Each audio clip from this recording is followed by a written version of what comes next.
This episode is sponsored by SKS Luxury Appliances. If you've spent time around Signature Kitchen Suite, one thing designers notice right away is the technology. The interface feels familiar and intuitive because it's the same engineering that comes from LG, the company that produces the systems used in many of the luxury vehicles people drive today. Clients recognize it instantly and know how to navigate it, but SKS is also investing in designers through their Designer Rewards program and by sponsoring IDC.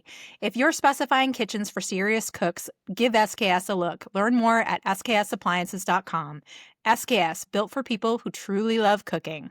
Hi, this is Laurie with To The Trade for Interior Design Community. I have Nile here. Hi, Nile. Hi. How's everything going? Good. How about you? Oh, good. We did that wedding. Ashley's wedding was this weekend. It was nice. so beautiful. She was so gorgeous. So Nice. It was really fun. And, there was some drama, as there always is at weddings. I was gonna ask. There was a lot of talk. So there was some stuff that went on during the bachelorette party, where it was kind of like one of the girls was a little nervous to be in Boston, and so she asked her husband to kind of secretly follow them and didn't tell the rest of the girls, and so they were like not cool with that. And so a lot of the guests were talking about that, that had gone on. We're like, okay, this is kid stuff. They need to work this stuff out. Now, that's a boundary. No way. I mean, maybe he comes to Boston, stays in the hotel, and has like a, the iPhone sort of watch. He can watch her on his iPhone. I mean, at least let your bride maybe know that you're following her. It's a little weird. Especially because it was like a surprise. They didn't know that was going on until after they had been having this fun. They were a group of 5 girls. Boston's not scary. I just want you to know Boston is actually really, really safe city, and they were on the Freedom Trail at like upscale bars. So it was a little weird, but I think that they're going to have to work out those types of things. And it was just kind of wonderful to see them together. They're both have their masters in engineering. So they're kind of analytical people, and it was fun to see how they planned everything. And it was just beautiful. Ashley was beautiful. The wedding was beautiful.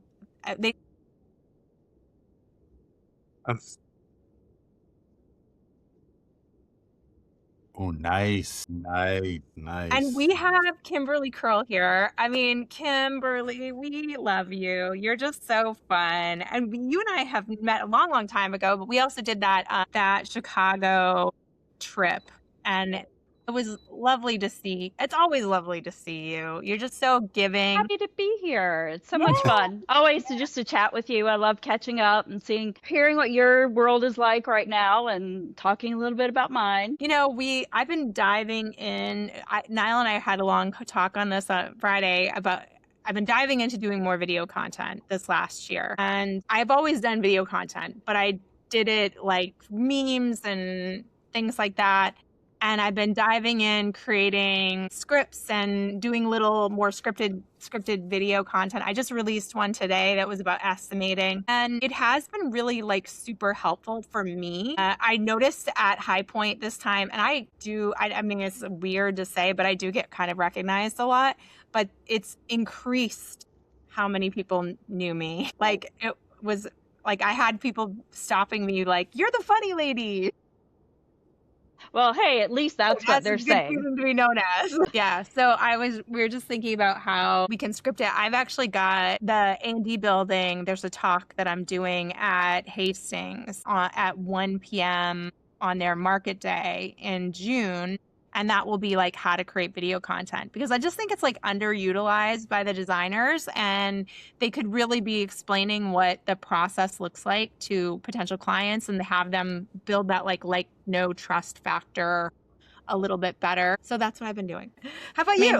I've been doing a lot of the same. So we are actually undergoing a personal renovation at our house. Ooh. And I've been videoing the whole thing. Oh, good. And I've been posting multiple times a week about it. And it's so funny because if I don't post regularly about the renovation process and where it stands, I have people reach out to me and be like, I haven't seen an update in a long time, and I really need to know what's happening. It's so fun. So they're so invested in the story. I love that, though. I think that that's really what is so wonderful about our community is we literally really do care about each other and we want to support each other, but sometimes it's hard because we really don't see what's really going on behind the scenes. And then if you don't know, then you can't support and you can't. And it's always so fun to see a project unfold like before your eyes. That's kind of like the dream. Was this like planned for you where you were you thinking, I'm going to be doing this project and I definitely want to create video content and a series on this? Or was that just an afterthought? And I will say, if you've watched any of them, they're very unscripted. It's literally just kind of me and a camera phone walking around the job site saying, this is what happened, and this is what you need to look for, and this is where there was a problem, and this is how we resolved it. And so it's very, very natural, very authentic, very much just me, conversational. But I did this 2.5 years ago. We renovated our kitchen. It was a huge project. We expanded, took out walls, everything came out. And I did this same thing and people loved it. Like whether it was people within the industry or just my neighbors. Right. Or, family, friends. I mean, everybody just really connected with the process. And they don't, we don't do that a lot. We aren't necessarily that open with our clients and our audience. And so I think people just loved it. I think that they do. I mean, I know I'm invested when I see things like this. So it's really it's opening people's eyes to what actually happens, because I think that the idea is one trip to Home Depot, people picking like da da da da da. I mean, I think that's the general concept that people think, like it's a one stop, you pick out everything you want to do and then it's like you just order it and you get people to install it, and that's how that is. And it's so much more complicated than that. So many like teaching opportunities, because I have clients all the time who say, hey, can we have a pocket door here, as if it's like changing out the doorknob, Right, like right. that's all that it involves. And I'll say, sure, we can, but it's going to affect this, and this. So we put a pocket door in on this project, and I took a lot of time to say, okay, people, this is what a pocket door looks like. This is the framing that goes in. This is where we move the electrical. This is what, so that people could like see what a pocket door actually involves, instead of just saying, and I want this to be a pocket door. I think that that's awesome. I want to tell you, there's a little thing that years ago, when I first saw Erin Setzer home, and I'm going to be going to a little conference where she's going to be. I haven't met her in person yet, so I'm really excited to meet her. I've talked to her a lot online, or a few times online, but I really always have liked her content, and I always thought it was such a good example for designers to do. But the very first video I ever saw was her pocket door explanation, where she was like, I paint all that inner workings black so that when you move it, you're not seeing all the gears. And I was like, this is the stuff. This is the content that designers should be sharing, because it's all those little thought process things that you do automatically that people have no idea you're doing. And so when they see the bill, or when they see like how long things took you, they're thinking, I didn't know, I don't know what is this 5 hours? What is this 7 hours? What is this, 13 hours? And part of that is like our own fault. We're not explaining what is actually happening. It is true, because I'm so used to doing this that I don't necessarily explain every thought that goes into how we got to that point. I'm just presenting the final, here, this is what I came up with. And they just all think that was so easy for you. And actually, no, it's not. And I will pull out my sketches that I'm like, these are all the ideas I didn't show you, because I determined that this is the best one. Right. So it was a whole process for me just to get to this point. And then I can explain in depth why, because they'll say, oh, but I really want the refrigerator over here. And I'll be like, you know what? I thought about that already. And this is why I didn't do that, and why I think you should go this way. And it is, I mean, it's, we're so ingrained in the process and just getting the idea in front of the client and selling the idea that we don't always explain how we got to that. And it is a disservice to ourselves to do things that way. I think so. And I was actually talking to someone from Studio Designer, because I'm going on they're doing a virtual conference starting tomorrow, and I'm part of that. And I have like an Ask Me Anything at 3, and you can find that on our stories if you look back, because even if you register late, you can get those videos. But anyway, I just wanted to say that in the we were talking about it from a project management standpoint. And I was saying to her, I was like, I don't know if you already got this because I don't use the project management software. I run the community. I'm not actively looking at all the new features and benefits.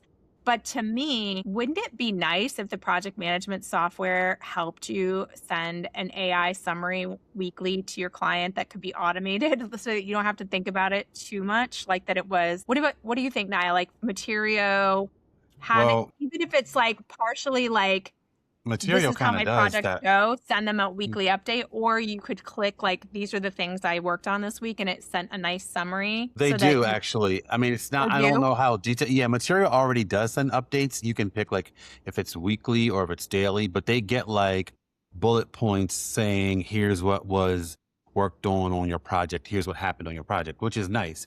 It's just Yeah. that the client has to know to look for it. And I think the disconnect for me is because I train them to get out of email because Yeah. I use Basecamp. I always tell them like, look, I'm no good in email. Email is just nothing but ads and, stuff that I'm not really looking at. And I need the important people in front of me. So I put you in Basecamp, right? And so they are used to everything coming from Basecamp, and then the material updates go to their email, so they never see them. But Ah. yeah. Yeah. So I got to work around that. I got to figure that Yeah, out. I wonder if they can link to Basecamp or something can That, happen there. that's the thing. Like integrations are the newest thing It would where be it great if like Basecamp integrates the linked to stuff. software. Yeah, like it was AP or like, what is it, Zapier or whatever that thing is. It would be great if it Yeah, did that. I've yeah. been trying. Yeah, I've been pushing for that. So we'll see. We'll see. I love it. I think that once we can automate some of this, that would make it easier So for much designers. It's like easier. just that last thing. And it's sometimes you're probably at the end of the week going, what did I do? What was it again that I did? And then like you're put on the spot and you're trying to come up with things and you're forgetting things because that's how a week goes. I mean, I can't remember everything I did this week and it's just, the beginning Tuesday. So I don't know everything I did yesterday, much less like it's a Friday and I've got to remember everything I did all week. So I don't know how I would love to see some sort of AI automation helping people put that like value in the face where it's kind of tracking your stuff and then you can just like give an update to keep on. There's also, Kimberly, like a big debate on Monday, sending out these notifications to clients on Fridays versus Mondays. And there's reasons that I've heard this debate multiple times. And, some people are like, I want to be there on Friday because I don't want my client going onto Pinterest and second guessing things over the weekend or wondering what's going on. And then other people are like, we do it on Mondays because if we send it on Fridays, sometimes they have questions about that. And I don't want to hear from them over the weekend. So I want to have it on Monday. So I see both sides. What do you do? So, I'm all architecture. So I'm dealing with clients from an architecture side of things. So I'm not having to update them as often as I would from an interiors perspective because we're not selecting materials until the very end of the project and so much of it is design and construction related. But what I do use is sometimes I will use Plod and I will record, like if I've gotten to the end, I almost just use Plod as a personal note-taking device for myself. And so even as I'm going through a project, if I need to remember to discuss something with a client, I'll just I'll just turn on Plod, it'll record my notes, and then I've got that all in one place. And I can go back into it, it'll summarize it all for me, and it'll even assemble it into notes. And I at least have that either in my file or it's something I can share with the client. So I've at least documented my process, and then I can share that with them on an as needed basis, but not necessarily like weekly. At least for my process, I haven't done that. Yeah. I think that's a debate too. Some designers are really hard line on that because they want that value in the client's face all the time. And some are just less regimented on it. And that's okay too. It's like figuring out where you feel comfortable, where your clients feel comfortable. If it works, it's not broken, right? So yeah. So let's talk a little bit about your construction process. Like, what does it look like when a client's first coming in to work with you and your firm? I have developed a pretty strict process, and it took me years to like find the secret sauce to do this. But when I get a call or an inquiry, whether it's email, through my website, through a referral, whatever it is, we always schedule just a brief 15-minute discovery call. And there's no charge for that discovery call. That's really me finding out details about the project, where it's located, what my travel time's going to be, what their expectations are, and what the scope of work is. Once we just sort of have I have the general feel, and I get the impression that this is going to be a good client to work with, or that I might be a good fit for their project, then we put in for a meeting, an on-site initial consultation. And I do charge for that meeting. And so it varies anywhere from $375 to $600 initial consultation. And that's really for me to meet them on site. We walk through the project in detail. I'm able to visually identify where our roadblocks are going to be, how complicated the roof structure might be, how many different design schemes we might have to look at. I also insist that both, like if it's a couple, that both people be there for that meeting, because I need to see what their dynamic is. Yeah, I need that's to good. know, That's do good. they like get along? Is one person in, left field and the other person in right field, and how do they communicate? It helps me to also know who the decision maker is going to be. So I'm really interviewing my clients pretty heavily That's really behind the good. scenes that they don't realize. And that initial consultation tells me the world. And so I use all of that information to then develop my design services proposal. And so within 1 to 2 days of that meeting, I will have a proposal emailed to them, and it will spell out every phase of the project, give a description, give a flat fee or a range depending on the project for each phase of the project, and it's a copy of my contract. Right. And then And I assume your contract is really defining what's out of scope, what's in scope, all of those factors. proposal is heavy on the scope Okay. description. The contract's pretty much, it's my standard contract for every project, but then there are like boxes that are checked as to whether this project is going to include finish selections. Is it going to include construction administration, or is it just schematics and construction documents? And so the proposal is really tied to the contract because it defines the scope, and then that scope that's defined in the proposal letter is also included in the verbiage at the beginning of the contract. Now, do you do any sort of monthly retainer in part of that, or is it broken out into phases and payments, or how do you work that? Phases and payments. I typically do not collect a retainer, and I know people are always like, "What?" But it's worked for me. It's sort of, I've vetted these people ahead of time, so I've never been burned. Knock on wood. Good. I'm knocking on all the wood for you. I know.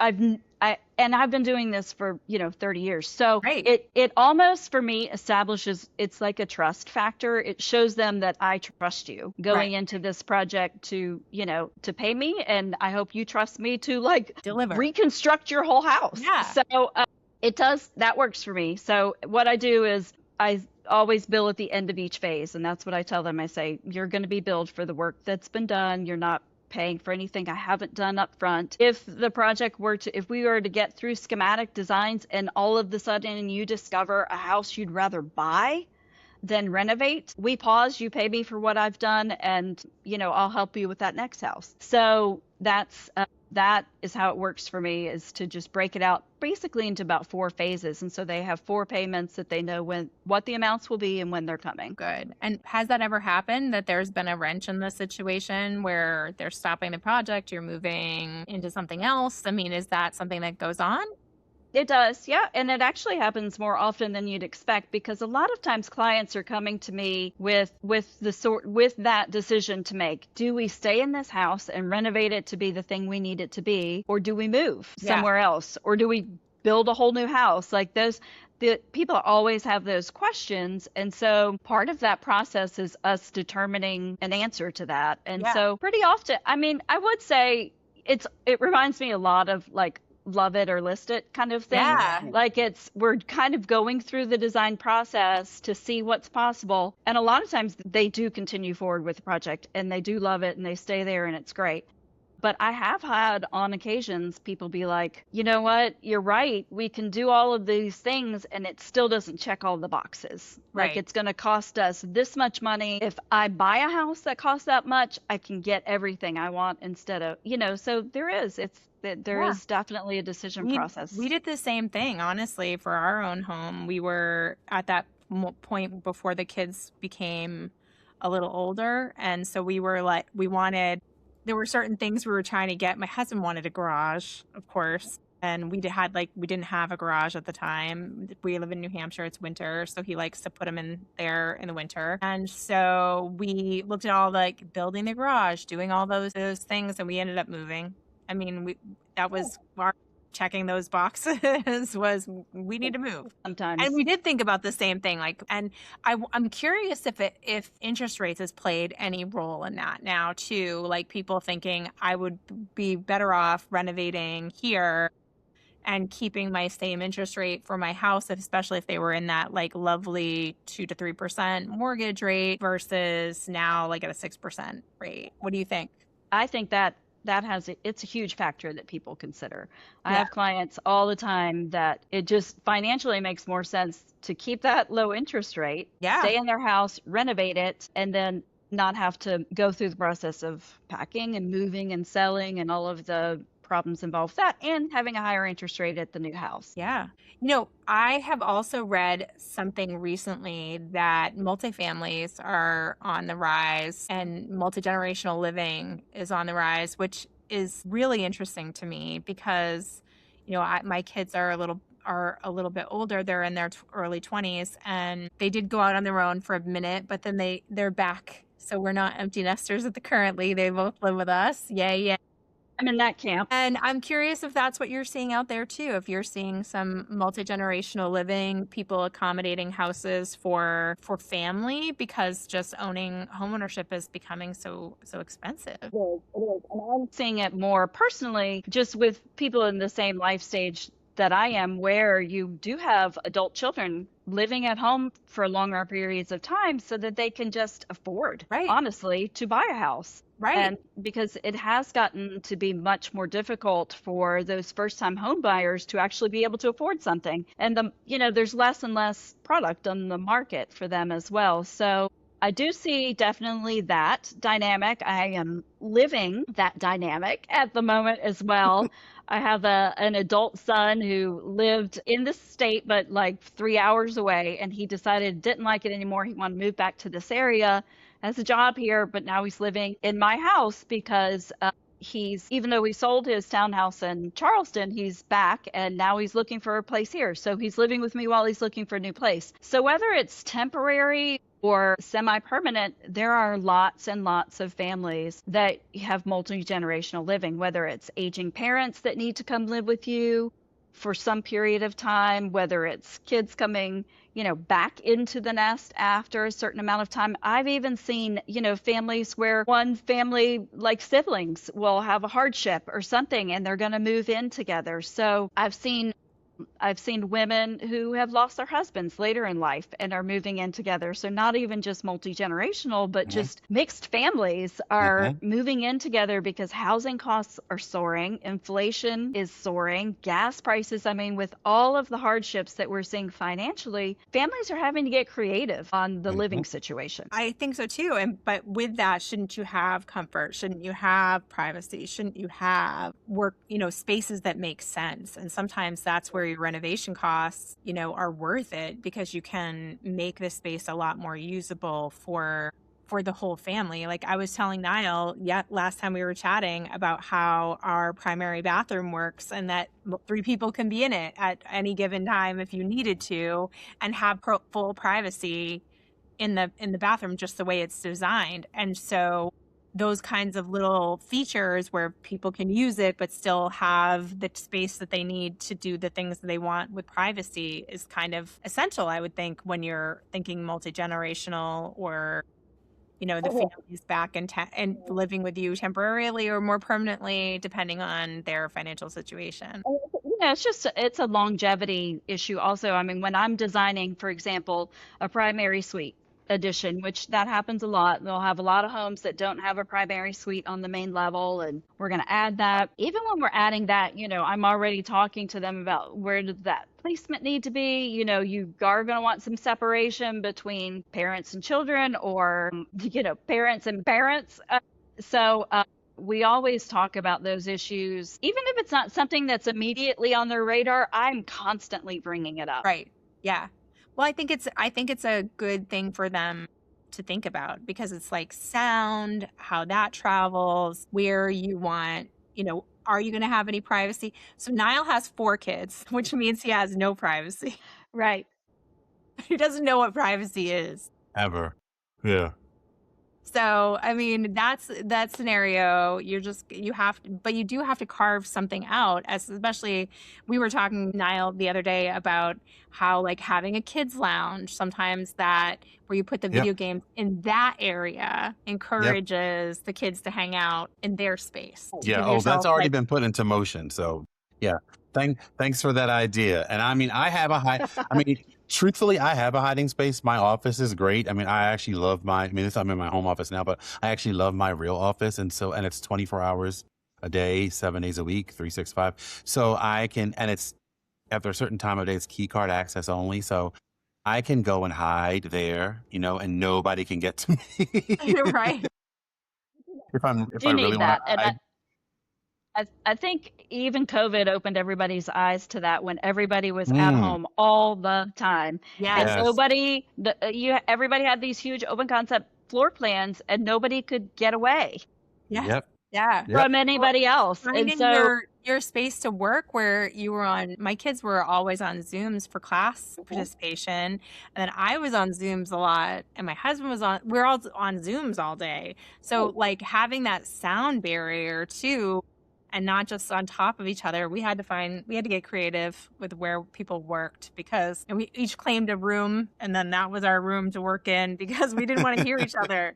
And we got to hear, Niall, the funniest thing was I got to hear the kids' school voice. I got to hear my husband's work voice, which is so different. oh,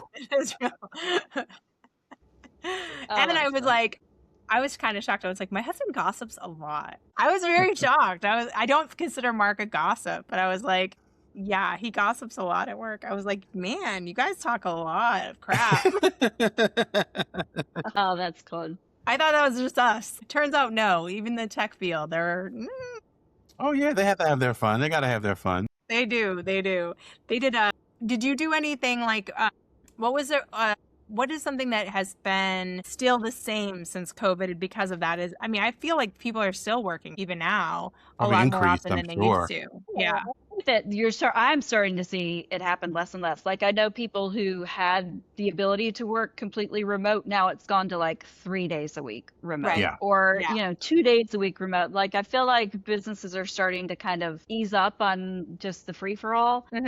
But the thing that I noticed in home design that really stuck around from COVID is the outdoor living spaces. Oh yeah. I think, people really began to understand being cooped up inside a house all day, every day is no fun. Right. And so I still see a focus on outdoor living spaces for people. It's a higher priority than I would say it used to be before COVID. Yeah. I think I read something the other day too about pools being in real estate. Pools being more like, before it was not impacting the house price. It was actually kind of sometimes a detriment to your house price. And now it's actually, people are wanting pools again, which I thought was interesting. Usually I was always thinking it was like a net, like neutral kind of position for your. Yeah, and I think that has more to do with the emphasis on health and wellness at home. I think a lot of Right. people are kind of, the home gym, the even the recovery spaces, saunas, steam rooms, cold plunge. I think all of those are on everybody's radar. And so the pool,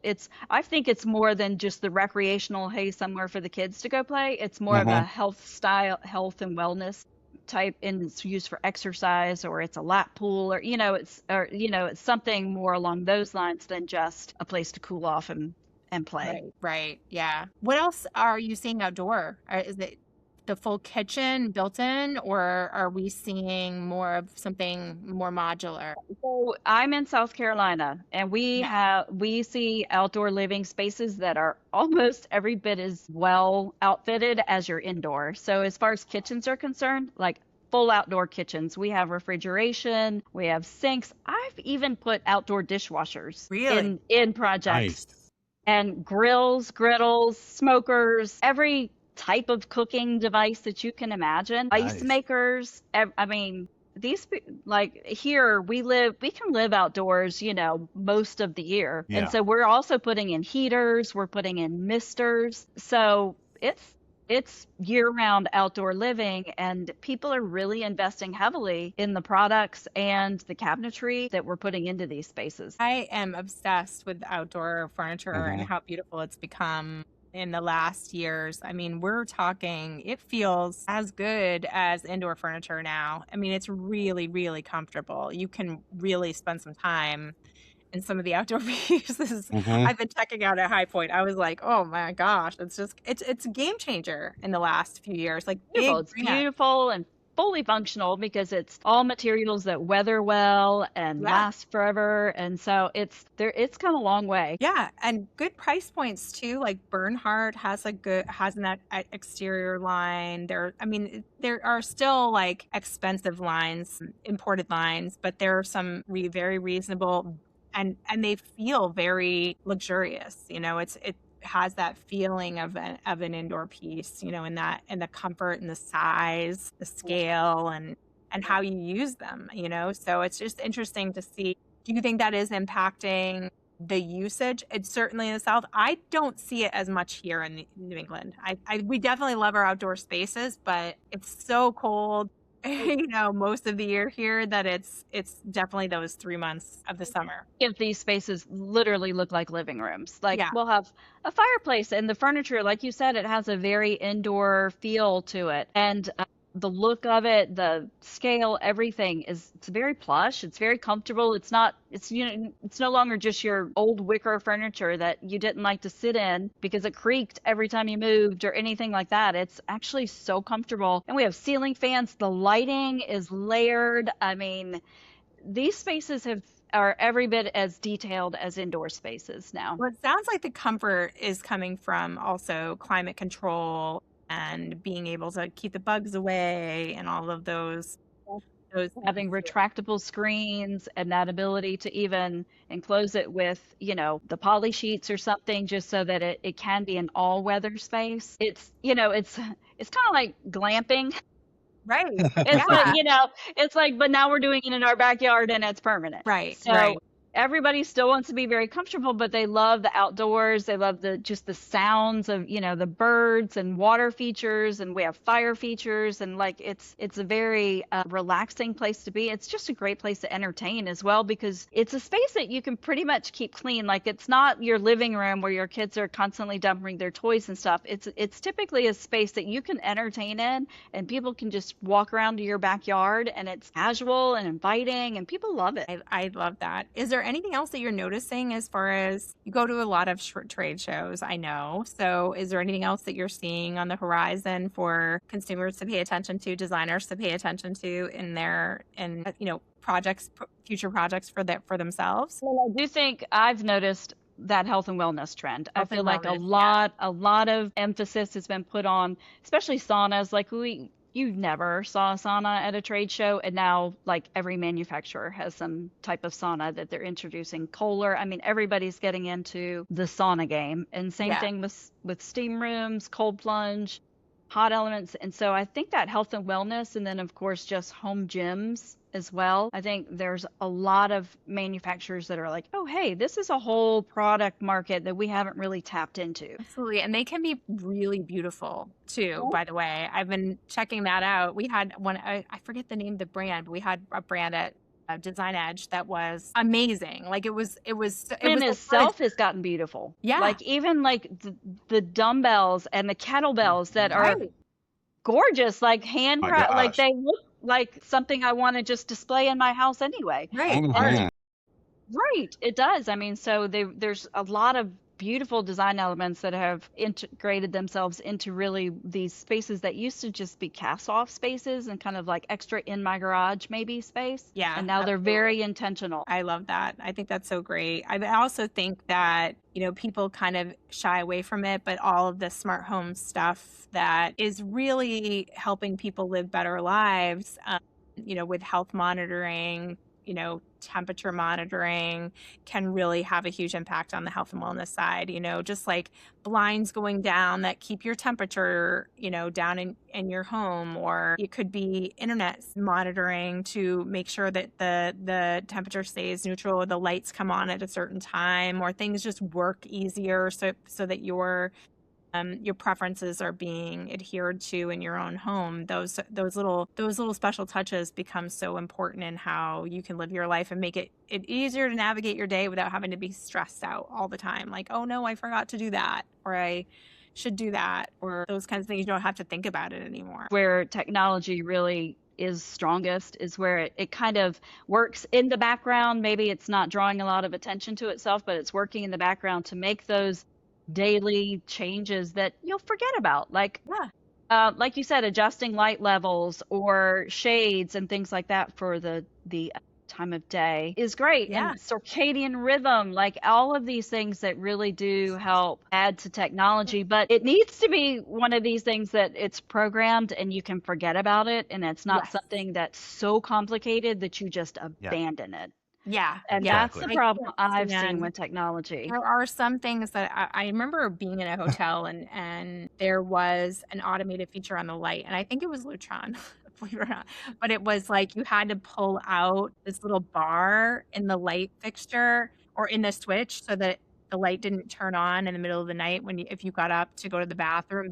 All of the lights in the whole hotel room would turn on. And I was like, this is ridiculous. I can't handle this. I just need to go to the restroom in the middle of the night and not have everything like I'm being questioned and a police interrogation. That's the problem. I walked into a hotel room once and I loved it because it was such a cool feature. But as soon as you open the door, like the drapes pulled open, and I was like, it was like having your own little butler there to just like kind of, hello, welcome to the space. But yeah, if it's not easy to understand, Forget it will be abandoned. Yeah. And I think the tech has come a long way in that. And, we were just asking the designers the other day in our polls that we like to do. One was, have you worked with an integrator? And it was yes, no, what's an integrator? And as you can imagine, 70 or 80%, I forget it was, said, what is an integrator? So now I know I have to create content about what that is. One, like I need one. If I'm doing it, if I have somebody that's like, we want, the whole home automation and control, I'm like, okay, we're getting an integrator because you've got to get that right to, like I said, make it usable. Otherwise for me, it's piecemeal, internet, right? Yeah. I have struggled. We have an old house and we've struggled with internet since forever. And we have fiber optic internet. We have had different routers, different hubs, like different mesh networks. Like we've spent a lot of money in making the internet good here because we both work, my husband and I both work from home. So we really wanted a good internet and have spent money. And my husband's really, really tech savvy. And we still have problems with internet going offline all the time. And so I think that those are the things, like these features that can be put into to make, especially if your house is bigger and there's areas where the internet signal isn't getting to whatever room. It's so annoying. It drives me so crazy. And that's what an integrator can do. And I will say just out there, Katie Bennett, that's all, the only name you need to know. Look her up. Exactly. You want to talk to. For sure, when you want to find an integrator, because not all integrators are the same. Right. I've seen some really horror stories out there where the integrator came in and was trying to change the design or, leading the customer astray and causing problems with the designer. And so you definitely want to work with someone who is trusted, that isn't going to take over the project or really interfere in how you want the project to go, that will be a team player. And there's some really, really amazing integrators, and there's some great integrators that I would not ever have on the project. So it's that way with contractors, subs, Yeah. everything. But I Yeah. will say, from a designer's perspective, we really have got to educate ourselves, because you won't know if that Yeah. integrator is Yeah. misleading your client if you're not educated on the Yeah. systems. Exactly. So you cannot just leave it up to the integrator. You have to know enough about the systems and how they operate and what Ugh. their limitations are, so Isn't that you that can hard protect though? your I mean, client. I was just talking to another designer about this. I like about all of the things designers have to be educated on, like how every single, you just are the masters of so many different, I mean, you just know you're the jack of all trades at that project. You have to know a little bit about flooring installation and cabinetry and hardware and plumbing and all of the things. And it just must sometimes be so annoying. You're like, I just want this house to be beautiful. And And I do think, that's one of the things that most designers don't understand, especially if they come into the trade like as a second career, or, or something, or it starts out as sort of a hobby and then they decide they can make a go of it, and they don't fully understand just the sheer amount of knowledge yeah. that goes into every project and doing everything well. And so I've always worked really hard to make sure I had the knowledge part figured out, so that I could, protect my clients and know what I'm doing on the job site. There's nothing more aggravating than walking onto a job site and immediately, the contractor looks at you and has already determined you're a designer and you don't know what you're talking Mhm. about. And so you're already behind the eight ball when it comes to that. And so the minute they start saying, well, we can't move that wall because of this, that, and the other, and you say, well, actually you can, you just need to, we need a jack post here and we need a new header here, and you use the terminology, and then they're like, okay, we're not going to be able to just tell Right. this woman what to do. Like, Yeah. she It's actually like knows what she's talking about. And so it's like when you bring your car in to a mechanic and they're like, oh, Yeah. this one doesn't know anything. So we can do anything. We can say it's anything. What do you think that is happening? Our industry right now is going through a lot of changes with tariffs and increased fuel costs and pricing increases. How has that worked for you? Are you maintaining the same level of projects? Do you have less projects? How is that working out for you? the number of project inquiries slow down. So Okay. I think I have seen things in this area really begin to slow down, and I'm having some of my contractors call and be like, "Hey, do you have any jobs coming open soon that we can work on?" And that, for a while it was, I would call looking for contractors to build my projects, and they'd be like, "We're 2 years out." And now they're calling me asking if I have projects. So I do see signs of a slowdown. And what I've also told other designers, and what I've heard from contractors and others in the industry, is that not only is there a slowdown, but there's just, people are, I don't know if it's less trusting, but people just are cautious. Our Yeah. clients are super cautious right now. Yeah. And, they want to know every different option that exists, and then they want to run that through chat GPT to make sure you're telling them the truth. And then so it's taking much longer for Yeah. people to make decisions, because they want to shop everything and decide, is that really the right option? So people are just cautious right now, and it's really affecting the projects that are on the board. That's really tough. And are you finding the same thing, Niall? Yeah. Yeah. Yeah. Yeah. Yeah. I think it's tough because I feel like right now they need design more than ever, because we're all so stressed out, Yeah. and we're all, the impact of the world has a weight that lays on our shoulders, and I know that has increased wellness, but actually having wellness you're using and Mhm. design that makes it less frustrating for your house actually is that's what I would invest in, versus 100%. travel even at this point, because I feel like that is something that you tangibly will improve my life day over day. Oh yeah. That's right. Not just Yeah. once. 100%. It's not a Not week. just once.